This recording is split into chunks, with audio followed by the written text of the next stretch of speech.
நிச்சயமாக ஓவியா, வணக்கம். திருநெல்வேலி மாவட்டம் பத்தமடை பகுதியில் குடியிருப்புகளுக்கு நடுவே அமைந்துள்ள பாழடைந்த கிணறு ஒன்றிலிருந்து இகாசினி என்ற 15 வயது 10ஆம் வகுப்பு படிக்கும் மாணவி சடலமாக மீட்கப்பட்ட சம்பவம் அப்பகுதியில் பெரும் பரபரப்பை ஏற்படுத்தியுள்ளது. பரபரப்பு என்பதை விட மிகுந்த சோகத்தினை ஏற்படுத்தி இருக்கிறது என்றே கூற வேண்டும் ஓவியா. இந்த சம்பவம் குறித்து பத்தமடை காவல்துறையினர் தற்போது தீவிர விசாரணை மேற்கொண்டு வருகின்றனர்.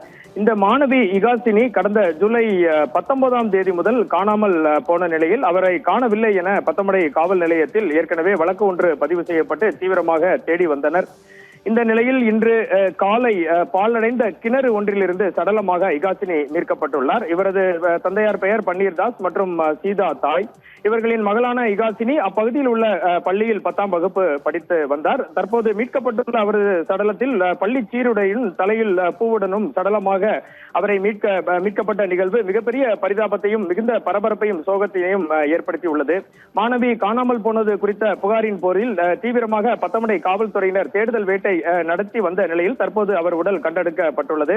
பத்தமடை காவல்துறையினர் வழக்கு பதிவு செய்து மாணவியின் மரணத்திற்கு காரணம் என்ன என்பது குறித்து பல்வேறு கோணங்களில் விசாரணை நடத்தி வருகின்றனர்.